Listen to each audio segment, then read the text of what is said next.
chez LCL pour finalement pas forcément parler que du maillot jaune, mais du maillot jaune des entrepreneurs. Et nous avons le bonheur de passer quelques instants avec Monsieur Collot qui est avec nous. Bonjour monsieur.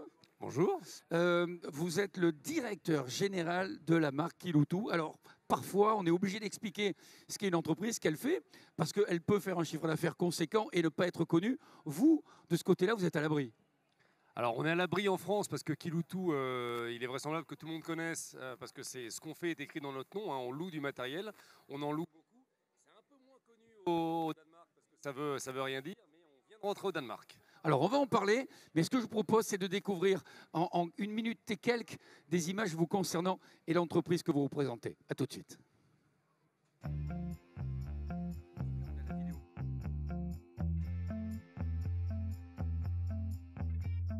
Je m'appelle Olivier Collot, je suis président du groupe Kiloutou. Kiloutou, c'est 6 pays, la France, bien sûr, l'Allemagne, la Pologne, l'Italie, l'Espagne et depuis 2 mois, le Danemark.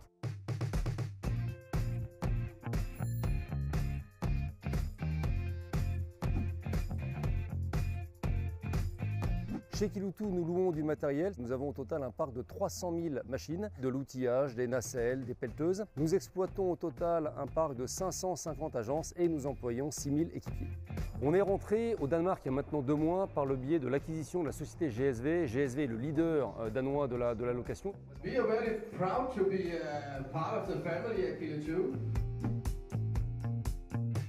Ce qui nous distingue des autres, c'est le fait qu'on soit déjà dans un métier qui est fondamentalement responsable, puisque louer un matériel, c'est le partager, et notre métier chez Kiloutou, c'est de mutualiser nos matériels entre un plus grand nombre possible d'utilisateurs et d'entretenir ces machines le mieux possible pour qu'elles aient une vie la plus longue possible.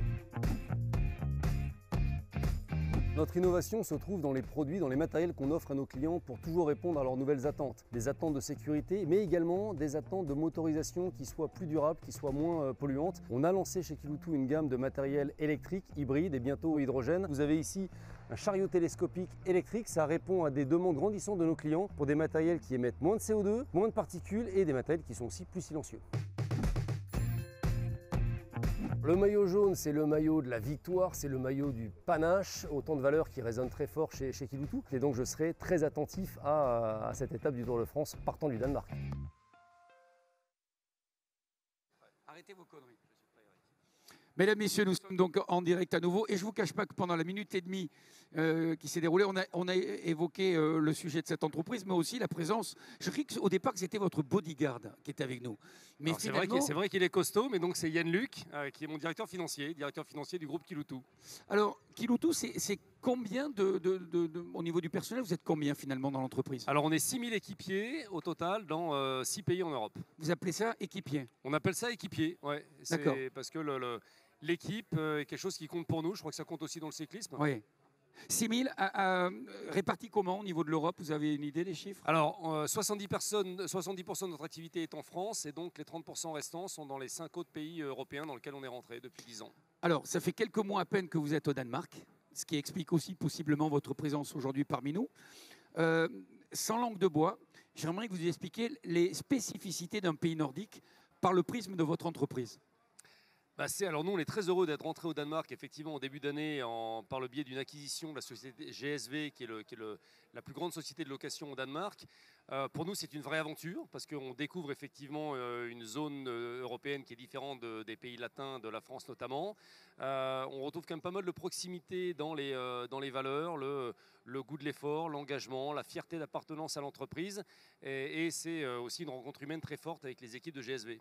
Quel autre pays dans lequel vous œuvrez? Alors, on est présent également en Allemagne, en Pologne, en Espagne et en Italie. Donc, avec la Pologne, vous approchiez d'une philosophie de travail peut-être proche de celle du Danemark, ou c'est encore différent? Oui et non, parce qu'en fait, tous les pays sont différents. C'est de la même façon que les Espagnols ne sont pas des Italiens, ne sont pas des Français, les Polonais ne sont pas des Danois. Donc, et moi, je trouve ça extrêmement riche dans une entreprise d'avoir beaucoup de cultures différentes, beaucoup de façons de travailler différentes et de se retrouver autour d'un projet commun. Kiloutou, marque française? Oui.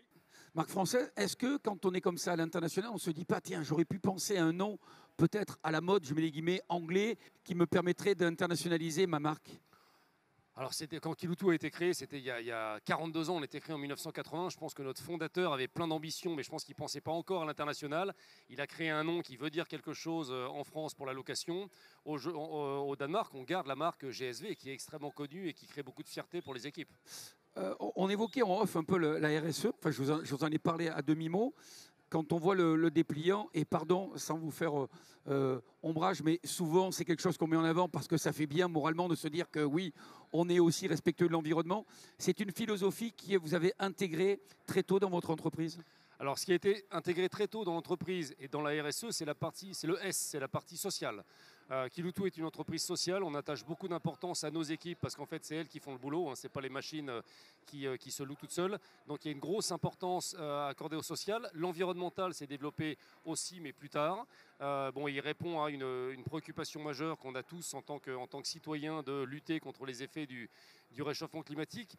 Et là où on peut le faire de façon assez sincère chez Kiloutou, c'est que louer du matériel, c'est le mutualiser et donc faire en sorte qu'au final, on en fabrique moins. Parce que finalement, le métier de Kiloutou, c'est de prendre une machine, de la partager le plus possible avec le plus grand nombre de clients et de l'entretenir, puisqu'on a des mécaniciens, 1000 mécaniciens au total, pour qu'elle vive le plus longtemps possible. Donc quelque part, ça me permet de parler sans trop de langue de bois, d'une résonance entre ce que fait Kiloutou et une transition environnementale. On optimise autant que l'on peut et on mutualise, vous l'avez dit. Un mot sur l'association avec le vélo, puisque oui. on le voit derrière, vous allez avoir le bonheur, grâce à LCL, de repartir avec ce maillot d'un entrepreneur. Un mot sur le vélo et sur LCL. On va commencer d'abord par LCL, puisqu'on parle de ce maillot jaune. Cette marque vous parle aussi. Vous parliez de partenariat avec vos collaborateurs. C'est aussi important d'être en adéquation philosophique et aussi économique, forcément, avec une entreprise comme LCL. Oui, et les deux peuvent aller ensemble. Hein. LCL est un partenaire de Kiloutou depuis longtemps. LCL est partenaire de Kiloutou sur cette opération d'acquisition au Danemark et c'est la raison pour laquelle on est là aujourd'hui. C'est important d'avoir des partenaires financiers de confiance parce qu'on est un métier dans lequel on a besoin d'investir pour acheter des machines, pour vous avez pour besoin grandir. encore qu'on vous prête de l'argent? Et si vous avez de l'argent, je veux bien, je suis preneur. Évidemment qu'on a besoin d'argent pour se développer. Pardon, je ne voulais pas vous couper dans ce que vous dites, mais continuez s'il vous plaît sur LCL, justement sur votre... On peut parler de collaboration? On parle de collaboration. Je parle de partenaires financiers plutôt que de banques. On a besoin d'avoir des partenaires financiers qui nous font confiance et qui nous accompagnent dans nos projets de développement. Tous les pays dans lesquels on est rentré ont nécessité de l'investissement pour être capable de faire des acquisitions de sociétés, d'investir dans des ouvertures de magasins, d'investir dans du matériel. Donc avoir des partenaires financiers de confiance comme le LCL, c'est important. On est d'accord que vous êtes quand même suffisamment crédible pour que les banques aient envie de vous suivre, et notamment LCL qui est l'une des plus connues. En tout cas, ils l'ont fait. Donc j'espère qu'on travaille dur pour être crédible et pour être digne de la confiance du LCL. Qu'est-ce que vous parlez bien, dites donc, la communication, vous êtes au taquet. Hein. On parle aussi d'un peu de vélo, oui, de sport. Oui. D'ailleurs, vous allez un peu parler de vous. À titre personnel, quel sport vous aimez? Alors moi, je cours, je fais de la course à pied, je fais un peu de vélo, alors plutôt du VTT. D'accord.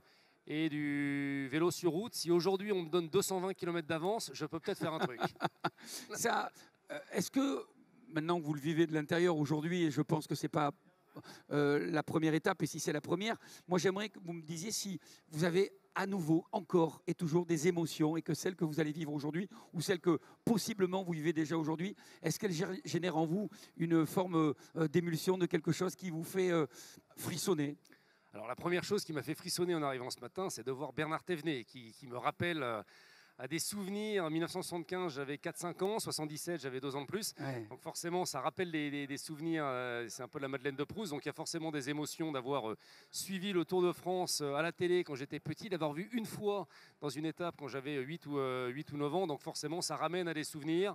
Le Tour de France, pour moi, c'est épique. Hein. Les étapes de plat ou les étapes de montagne, c'est quand même des chevauchées fantastiques. Donc c'est la première fois que je vais suivre une étape en direct dans le peloton. Donc j'aborde ça avec beaucoup d'impatience. Qu'est-ce que vous auriez envie de dire pour les Français qui sont avec nous ici encore par rapport à Kiloutou? Est-ce qu'il y a quelque chose qu'on ne sait pas, que vous aimeriez dire pour dire attendez, sortez de l'image que l'on a, ou peut-être tant mieux, nourrissez-vous de l'image que l'on a, mais voilà, j'ai l'occasion là, on n'est pas à la télé, on est finalement entre nous. Vous parliez de collaboration, le village c'est aussi une grande famille. Est-ce qu'il y a un message peut-être que vous auriez envie de faire passer aujourd'hui? Je vais parler du coup de Kiloutou plutôt en tant qu'employeur. En fait, oui. On est 6000 collaborateurs, on va équipier. On prévoit de faire 1000 recrutements cette année. Au niveau européen? Au niveau européen. Le recrutement, c'est compliqué en France, au Danemark, un peu partout. On est une boîte sympa, on est une boîte dynamique. Donc voilà, si dans les gens qui nous regardent, s'il y a des gens qui ont envie de rejoindre une boîte sympa, une boîte qui a du sens, avec des collaborateurs qui sont engagés, je suis sur le village, donc venez. Alors, c'est là qu'il faut que je regarde, voilà. Le message est passé.